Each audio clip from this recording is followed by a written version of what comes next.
चाफ्याचं झाड आणि त्याचं हे सुंदर फूल आणि आपण केलेली चंपाकळी आणि पान चंपाकळी।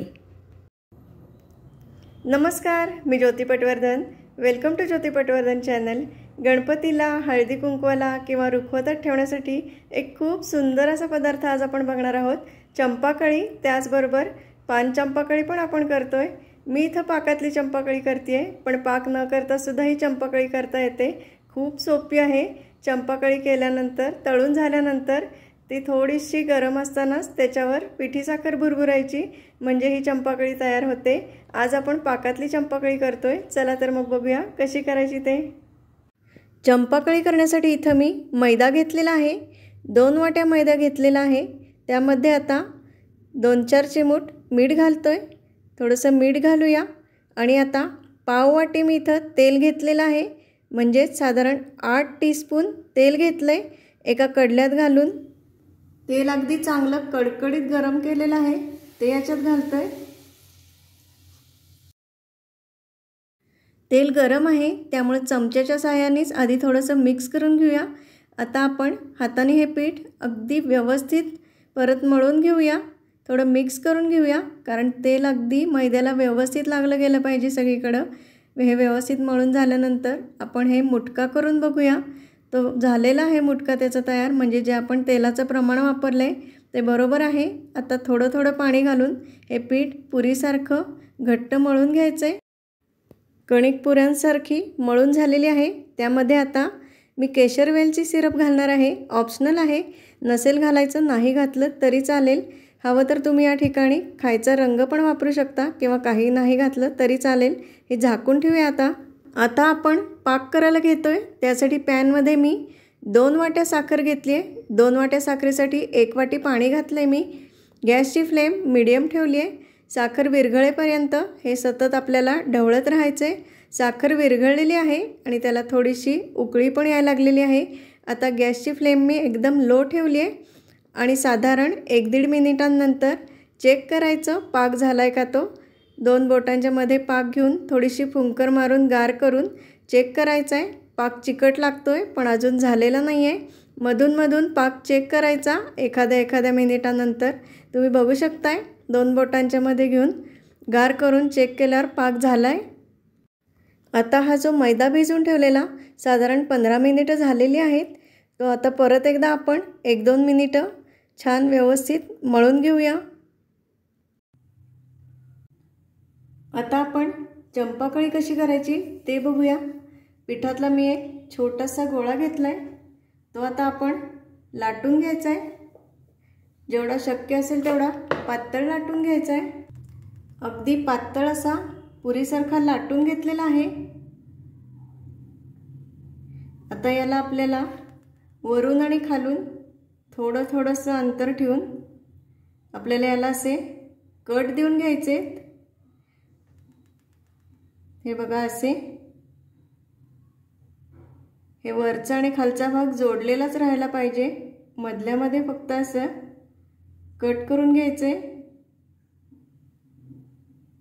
अशा पद्धतीने। आता आपल्याला याची अशी गुंडाळी करून घ्यायची हलक्या हाताने।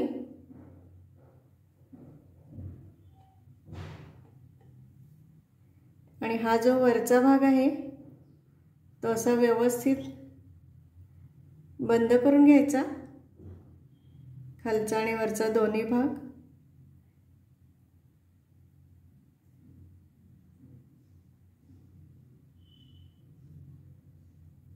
हे बघा, अशा पद्धतीने। आता आपण पान चंपाकळी करतोय।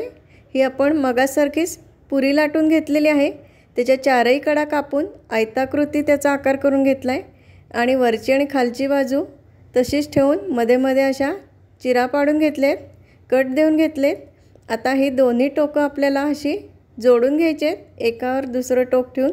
त्याचप्रमाणे दुसऱ्यांदा सुद्धा टोकं आपल्याला जुळवून घ्यायचे।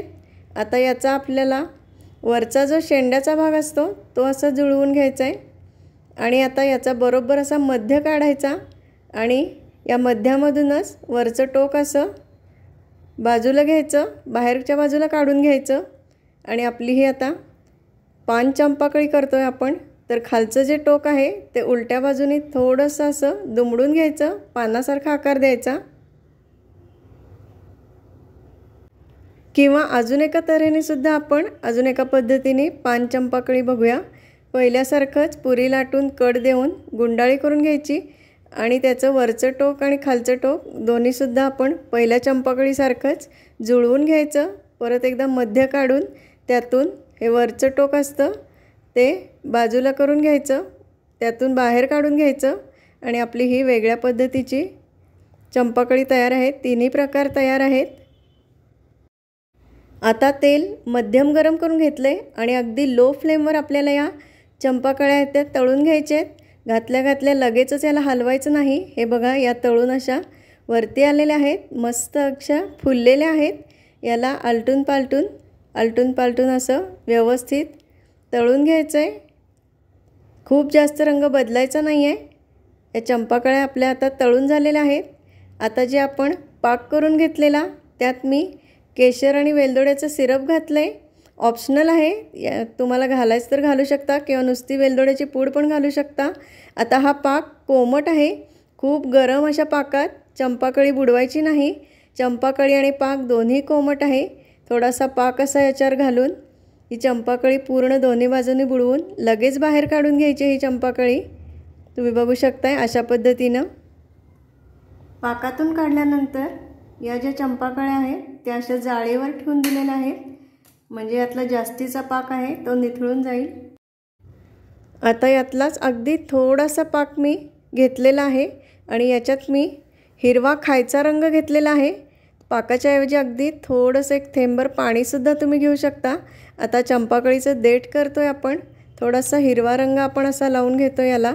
खूप सुंदर दिसतं. ऑप्शनल आहे, तुम्हाला लावायचं तर लावा किंवा तशीच ठेवली चंपाकळी तरी चालेल. तुम्ही बघू शकता याला हा हिरवा रंग लावल्यावर किती सुंदर दिसतं ही चंपाकळी आणि पान चंपाकळी. पान चंपाकळी करताना तुम्हाला हवा असेल तर मैदा भिजवतानाच त्यामध्ये हिरवा रंग घालू शकता, म्हणजे पान चंपाकळीला पानासारखा हिरवा रंग येईल. त्याचप्रमाणे जर तुम्हाला ही चंपाकळी तिखट करायची असेल तर मैदा भिजवताना त्यामध्ये तिखट मीठ वगैरे घालू शकता किंवा चंपाकळी तयार झाल्यानंतर सुद्धा त्याच्यावर तुम्ही चाट मसाला किंवा पेरी पेरी मसाला तुमच्या आवडीनुसार घालू शकता. आय होप की तुम्हाला हा व्हिडिओ आवडला असेल. धन्यवाद.